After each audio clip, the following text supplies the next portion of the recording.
Good morning प्यारे बच्चों, मैं हूँ आपके एजुकेटर पूर्णिमा मातर सिंह और हम लोग वर्कशीट 54 करेंगे। तो बच्चा वर्कशीट 53 में हमने क्या पढ़ा था? हमने ये देखा था कि अक्टूबर की क्रांति हो जाती है। अक्टूबर की क्रांति के बाद ठीक है, क्या होता है? बोल्शेविक पार्टी आ जाती है, लेनिन आते हैं। लेनिन के बाद जो है स्टालिन आते हैं। स्टालिनवाद और सामूहिकरण क्या है? जब स्टालिन आते हैं ना, तो उस टाइम पे 1928 1927 के टाइम पे अनाज की बहुत ज्यादा कमी हो जाती है रूस में। अब ये कमी क्यों होती है? क्योंकि पहले जो खेत होते थे बहुत बड़े-बड़े होते थे, तो फ़ायदा ज़्यादा होता था। तो जो किसान होते थे वो इन पे अपने पैसे लगा लेते थे, नए-नए टूल्स से खेती करते थे, फर्टिलाइज़र्स वगैरह का यूज़ करते थे। लेकिन अब जो है खेत जो है छोटे-छोटे हो गए, क्योंकि किसानों में बाँट दिए गए थे। तो इस वजह से अनाजों की कमी हो जाती है, ठीक है? तो स्टालिन को पहले तो ये लगता है कि जो जो रिच हैं, ठीक है? जो किसान अमीर हैं, जिनको कुल्का कहा जाता था, कुल्क जिनको कहा जाता था, ठीक है? उन लोगों ने जो अनाज है उसको उसका भंडारण कर लिया है, उसको इकट्ठा करके स्टोर करके रख लिया है और जब दाम बढ़ेंगे तब ये लोग बेचेंगे। तो जो ये अनाज पैदा करने वाले क्षेत्र थे उनमें दौरा किया जाता है, कुल्कों की यहाँ पे रेड डाली जाती है। लेकिन इससे भी कुछ फ़ायदा होता नहीं है, तो क्या करते हैं ये सामूहिक खेती का आदेश दे देते हैं कि सभी किसान एक साथ मिलके खेती करेंगे और जो प्रॉफिट होगा उसको बाँट लेंगे। तो इसको सामूहिकरण कहा गया था, ठीक है ना?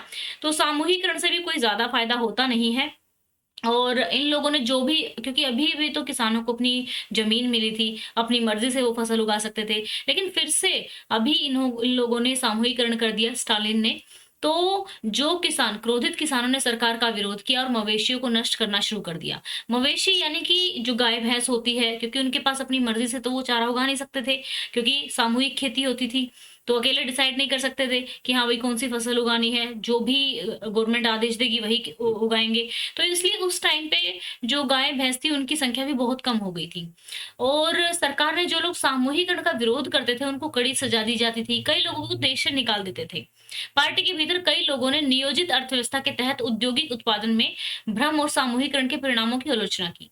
स्टालिन को उनके हमदर्दों ने इन आलोचकों पर समाजवाद के खिलाफ मतलब जो लोग मतलब खुद पार्टी में ये कह रहे थे कि भई आपने ये ठीक नहीं किया है, ये सोशलिज्म के अगेंस्ट है, तो इस उनको आरोप लगा दिया कि भई आप समाजवाद के खिलाफ साजिश रच रहे हो, तो ये स्टालिन तक हुआ। उसके बाद अगर हम देखें पूरी रूसी क्रांति हुई, किस तरीके से सामूहिकरण हुआ खेती का, उसके बाद इस चीज़ का जिस तरीके से हमने कहा था कि फ्रांस की क्रांति का क्या पूरे विश्व पर प्रभाव पड़ा था, ठीक है ना? क्योंकि फ्रांस की क्रांति ने स्वतंत्रता, समानता और आज़ादी के जो विचार थे उनको उनको बढ़ावा दिया था एक तरीके से पूरे विश्व में वैसे विचार फैल गए थे।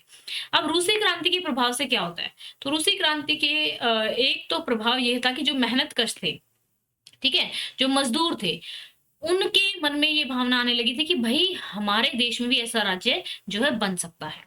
समाजवाद एक नई सॉल्यूशन के रूप में उभरा था, ठीक है? और हमारे संविधान में भी कहा गया है समाजवाद लाने की वर्णन किया गया है कि भई हमारा सोशलिस्ट स्टेट बनना चाहिए। तो चलिए, अभी इसके क्वेश्चन आंसर करेंगे, 3 ही क्वेश्चन आंसर है। करते हैं, यहाँ पे आ जाते हैं। कुल्क कौन थे? संपन्न किसानों को कुल्क कहा जाता था। स्टालिन का सामूहिकरण कार्यक्रम क्या था? इसमें इसे रूस ने क्यों लागू किया था?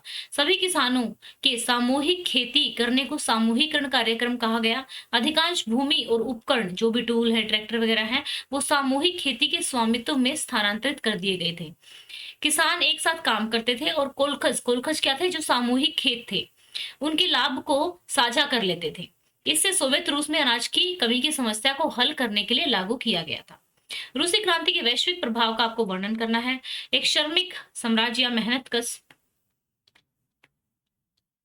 मेहनतकशों भी लिख सकते हो, श्रमिक साम्राज्य के मेहनतकश राज्य की संभावना स्पष्ट रूप से रूसी क्रांति को ने उदाहरण दिया था। सोवियत समाज गणराज्य संघ ने समाजवाद को एक वैश्विक चेहरा दिया था।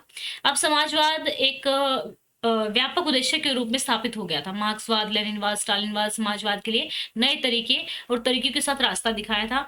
हमारे संविधान में भी समाजवाद लाने का वर्णन किया गया है।